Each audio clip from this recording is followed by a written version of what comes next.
Assalamualaikum warahmatullahi wabarakatuh. Perkenalkan, kami dari kelompok 4 yang beranggotakan Lulu Nur Aulia, Andriani Mardianawati, dan Windy Amalia Nurfadilah. Kami akan mempresentasikan tentang Accounting Measurement System. Income and Capital Measurement System atau sistem pengukuran pendapatan dan modal.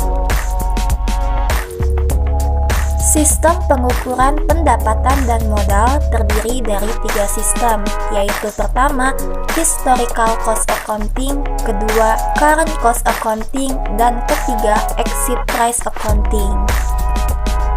Sistem Historical Cost Accounting mulai digunakan sebagai prinsip akuntansi setelah runtuhnya Wall Street pada tahun 1929.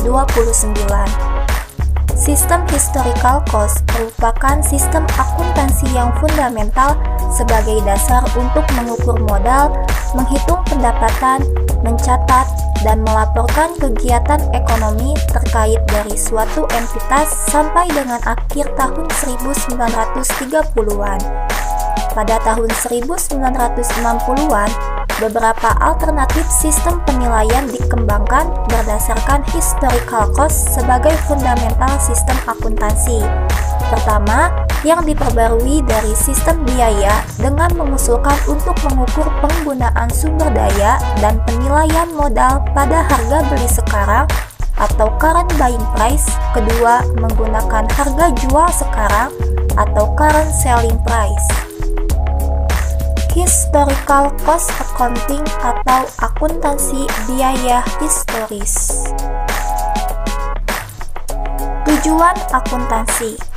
Tujuan pengarahan historical cost menekankan pada sebuah hubungan kontrak konservatif antara perusahaan dan mereka yang menyediakan sumber daya dengan membentuk manajemen yang bertanggung jawab atas input dari aset operasional dan output berikutnya pada nilai bersih dari ekuitas operasi. Dengan demikian, laporan laba rugi adalah kunci mekanisme komunikasi. Pada historical cost accounting tidak mengakui perubahan harga. Harga didasarkan pada transaksi dan kejadian di masa lalu. Modal dan laba. Dalam rangka menentukan keuntungan biaya historis, entitas akuntansi harus terlebih dahulu mempertahankan jumlah modal yang sama atau aset dikurangi dengan kewajiban yang dimiliki pada awal periode, di mana semua aset dan kewajiban dinilai berdasarkan biaya pembelian historisnya. Sehingga pendapatan adalah kenaikan modal biaya historis pada akhir periode akuntansi. Pendapatan menunjukkan prestasi perusahaan untuk periode tertentu. Biaya merupakan upaya dikeluarkan dalam hal biaya historis yang disesuaikan, dan laba berkorelasi dengan efektivitas perusahaan sebagai unit operasi. Laporan laba rugi adalah laporan keuangan yang penting karena mengungkapkan hasil operasi bisnis. Pencocokan teori biaya. Historical Cost Accounting melacak aliran biaya. Sebagai perusahaan pembelian barang dan jasa, tugas akuntan adalah untuk melacak pergerakan biaya dan melampirkannya ke pendapatan yang diterima, karena biaya-biaya tersebut mengalir melalui bisnis. Dengan kata lain, akuntan harus menentukan biaya yang jatuh tempo, dan oleh karena itu harus dicocokkan dengan pendapatan dalam laporan laba rugi, dan biaya yang masih belum jatuh tempo harus ditempatkan pada neraca sebagai aset tak tertandingi, sisa atau residual. Dengan demikian, kita dapat melihat konsep ini sangat penting dalam akuntansi biaya historis, karena konsep ini yang membantu akuntan dalam menentukan biaya mana yang harus dipertimbangkan sebagai beban atau expense. Istilah seperti biaya yang telah jatuh tempo untuk expense dan biaya amortisasi untuk aset non-moneter. Current Cost Accounting atau akuntansi biaya saat ini. Tujuan Current Cost Accounting. Current cost accounting adalah sistem akuntansi di mana aset dinilai berdasarkan harga pasar saat membeli dan laba ditentukan oleh alokasi berdasarkan pada biaya saat ini. Perlunya pertimbangan manajer dihadapkan dengan keputusan dalam menjalankan bisnis. Satu asumsi kita bisa buat adalah bahwa manajer dari suatu perusahaan ingin mengetahui bagaimana mereka harus mengalokasikan sumber daya perusahaan untuk memaksimalkan keuntungan. Financial capital versus physical capital. Pada sistem akuntansi dengan menggunakan penilaian pasar, perhitungan profit didasarkan pada pengukuran modal atau capital. Profit lebih didefinisikan pada perubahan modal selama periode pelaporan dan bukan sebagai alokasi dari biaya historis yang ditentukan dengan berbagai ketentuan akuntansi. Pada current cost accounting, terdapat dua pandangan pokok terhadap penentuan modal awal dan modal akhir, serta bagaimana profit diukur, yaitu secara konsep finansial atau financial capital concept dan konsep fisik atau physical capital concept. Dari sudut pandang praktis, perbedaan utama di antara kedua konsep tersebut adalah ada atau tidaknya holding gains dalam komponen profit. Secara kuantitatif, holding gains termasuk di dalam profit pada konsep financial capital dan tidak termasuk dalam profit pada physical capital. Sebagai ilustrasi, terdapat perusahaan yang memulai operasinya dengan kas sebesar $1.000 pada tanggal 1 Januari, kemudian menggunakannya untuk membeli 100 unit dengan harga $10 per unit. Pada tanggal 31 Januari, unit tersebut dijual dengan harga $18 per unit. Harga perolehan unit tersebut pada tanggal 31 Januari meningkat menjadi $12 per unit. Jika diasumsikan profit akan digunakan untuk membayar dividen pada akhir bulan, maka kalkulasi perhitungan profit adalah sebagai berikut. In support of physical capital. Pendukung physical capital konsep berpendapat bahwa capital adalah unit fisik yang menunjukkan kemampuan operasi perusahaan. Pada kasus sebelumnya, awalnya perusahaan memiliki 100 unit, maka seharusnya mampu membeli 100 unit pada akhir periode. Ketika harga unit naik sebesar $2 per unit, perusahaan membutuhkan tambahan sebesar $200 pada akhir periode untuk mempertahankan kemampuan operasionalnya. Sehingga $200 bukanlah merupakan holding gain, tetapi penyesuaian terhadap pemeliharaan modal. Major features of the physical capacity system, capital maintenance. Current cost system didasarkan pada konsep entitas dalam mempertahankan kemampuan perusahaan untuk memproduksi barang dan jasa dalam jumlah yang sama secara berkelanjutan, yaitu mempertahankan kemampuan operasionalnya. Jika tidak ada perubahan teknologi, pemeliharaan modal menunjukkan bahwa stok fisik dari net aset dapat dipertahankan atau tetap. Hal tersebut diperoleh dengan menyamakan pemakaian sumber daya yang diukur dengan harga perolehan saat ini dan memastikan nilai pembelian item moneter dipertahankan. Hal tersebut juga dapat digunakan untuk mengkalkulasi harga yang harus dibayar untuk mendapatkan input serta harga minimal penjualan output dengan asumsi continuity dan non-liquidation. Valuation principle. Non-monetary items. Items moneter dan non-moneter memiliki efek dan risiko yang berbeda terhadap inflasi. Item moneter adalah elemen yang mempunyai klaim moneter dalam jumlah yang tetap dan tidak berubah saat inflasi harga. Sedangkan item non-moneter seperti tanah dan bangunan akan disesuaikan harganya sesuai dengan kondisi pasar. Untuk tujuan pelaporan, aset non-moneter harus dinilai dan ditampilkan pada current cost. Penilaian diperoleh dengan cara harga pembelian saat ini di pasar, atau indeks spesifik saat harga pasar tidak tersedia, atau potensi servis dari barang identik atau sejenis dari aset terspesialisasi. Monetary item and loan capital. Kewajiban moneter dinilai sesuai jumlah yang diekspektasikan akan dibayar dan memberikan keuntungan jika ditahan saat nilai uang kehilangan kemampuan membeli. Keuntungan atau kerugian item moneter dikalkulasikan sesuai dengan perubahan pada current cost dari barang atau jasa. Non-monetary assets bought and sold on the same market. saham dan komoditas tertentu seperti emas, perak, dan aset lain yang ditahan untuk tujuan spekulasi, dibeli dan dijual pada pasar yang sama. Aset tersebut tidak secara langsung menambah kemampuan operasional perusahaan. Argumen for and against current cost. Yang pertama, ada recognition principle. Pendukung historical cost accounting berpendapat bahwa current cost accounting melanggar prinsip konservatif bahwa keuntungan diakui pada saat non-monetary asset dihapus.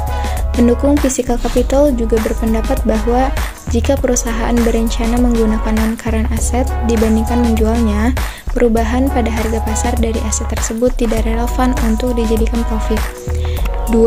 Objectivity of current cost. Pendukung historical cost berpendapat bahwa current cost accounting mencerminkan objektivitas yang rendah karena penggunaan current cost tidak didasarkan pada transaksi perusahaan yang sebenarnya. Yang ketiga, technological change. Current cost accounting dikritik karena mengabaikan peningkatan teknologi yang dapat terjadi dalam jangka panjang.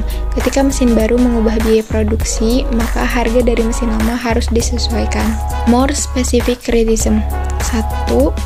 Advocates of historical cost.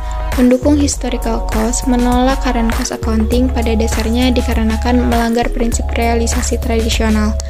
Masalah terkait yaitu subjektivitas dari penentuan peningkatan biaya. Apabila tidak ada second hand market yang reliable, maka dasar penentuan current cost dari aset tetap perusahaan adalah aset baru yang diekspektasikan untuk mengganti yang lama. Yang kedua, comparison on the result with historical cost. Perbedaan profit dari historical cost dan current cost dari operasional perusahaan dikarenakan perbedaan unrealized holding gains. 3. Advocates of exit price. Pada teori exit price, biaya diimplikasikan pada opportunity cost atau pengorbanan atas alternatif yang lebih baik. Pada sebagian besar kasus, pengorbanan perusahaan adalah menjual aset dibanding menggunakannya, bukan membelinya karena perusahaan sudah memilikinya, sehingga current cost, yaitu harga pembelian barang tersebut, tidaklah relevan. Pendukung exit price menyatakan bahwa current cost accounting memiliki problem matematis dikarenakan pada prakteknya melibatkan metode pengukuran yang bervariasi. Chambers menentang penggunaan specific price index yang merupakan harga rata-rata. Pendukung exit price accounting juga berpendapat bahwa informasi current cost umumnya tidak relevan pada keputusan investasi. Exit price accounting. Yang pertama, income and capital. Exit price accounting adalah sistem akuntansi di mana menggunakan harga jual pasar untuk mengukur posisi finansial beserta performa perusahaan.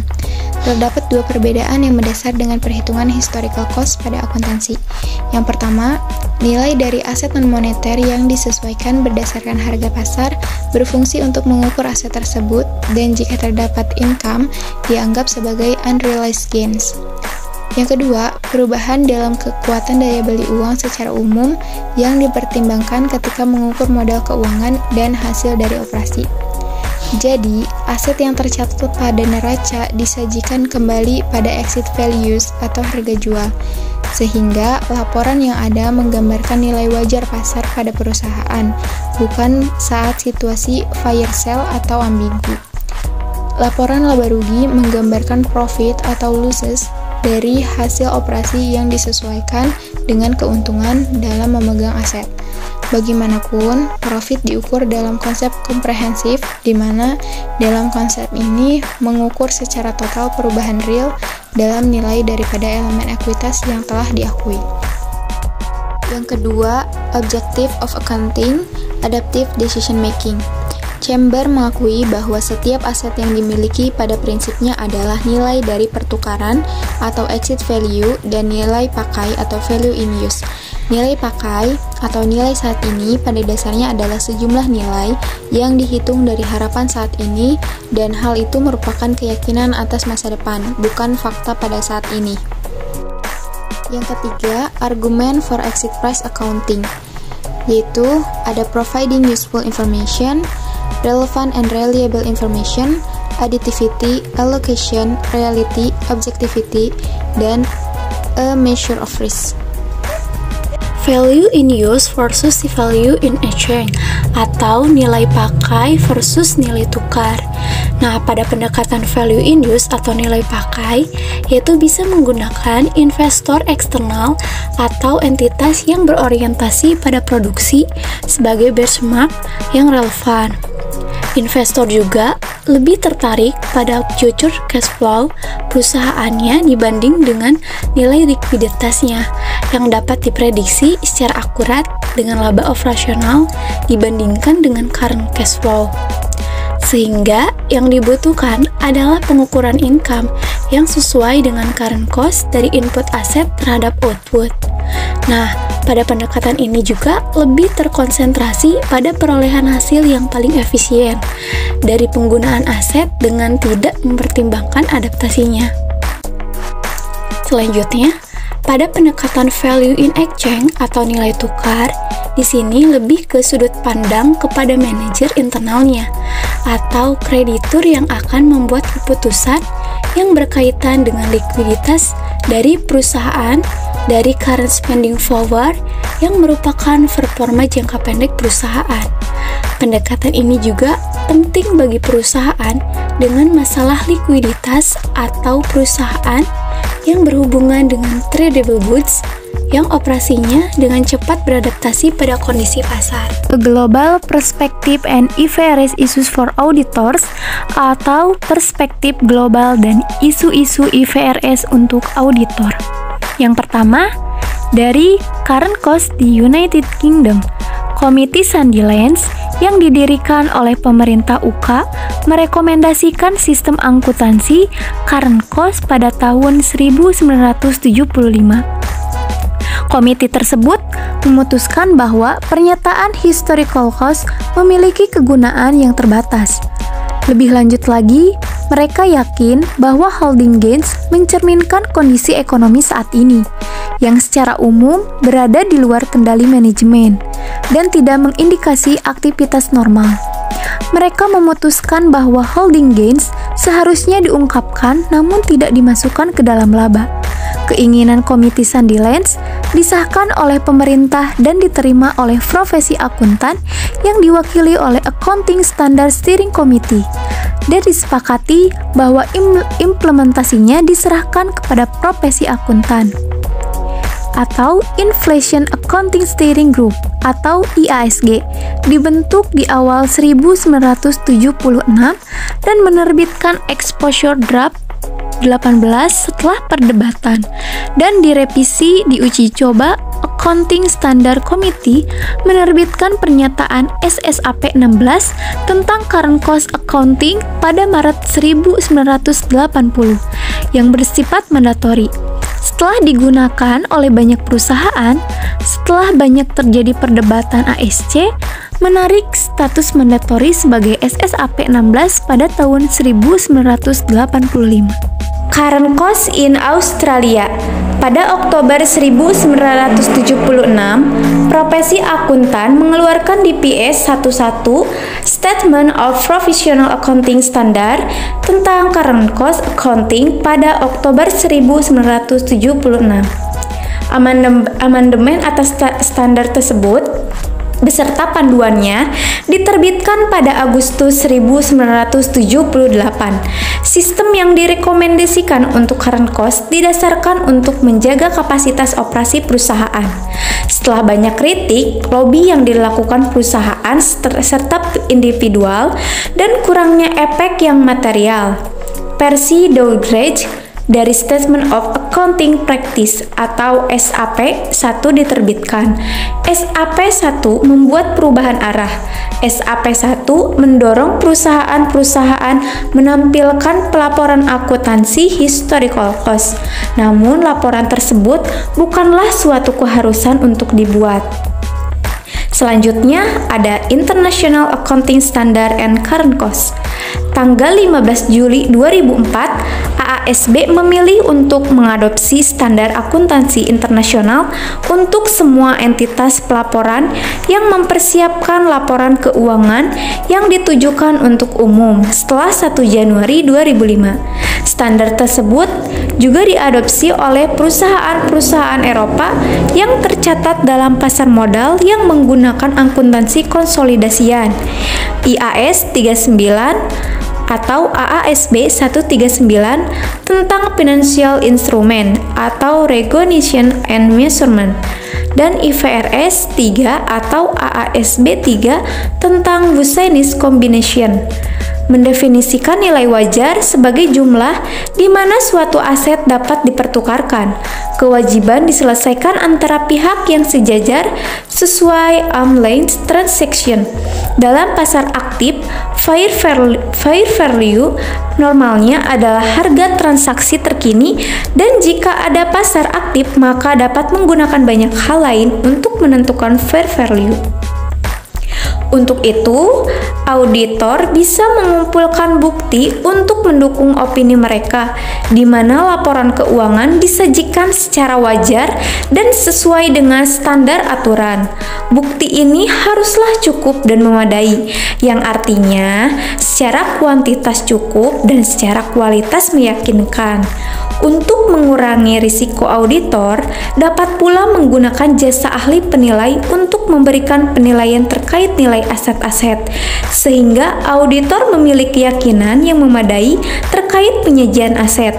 Namun, menurut pendapat Kotter dan Richardson 2002, nilai aset yang disajikan oleh manajemen biasanya dapat diandalkan, sedangkan penilaian diperlukan untuk menilai tanah dan bangunan. Faktor lainnya yang meningkatkan risiko salah saji dan pengukuran adalah hubungan dengan pihak lain, di mana terkait hubungan dengan pihak lain, auditor membutuhkan bukti spesifik mengenai transaksi yang dicatat dan disajikan. Sekian presentasi yang dapat kami sampaikan. Mohon maaf apabila banyak sekali kekurangan. Terima kasih atas perhatiannya.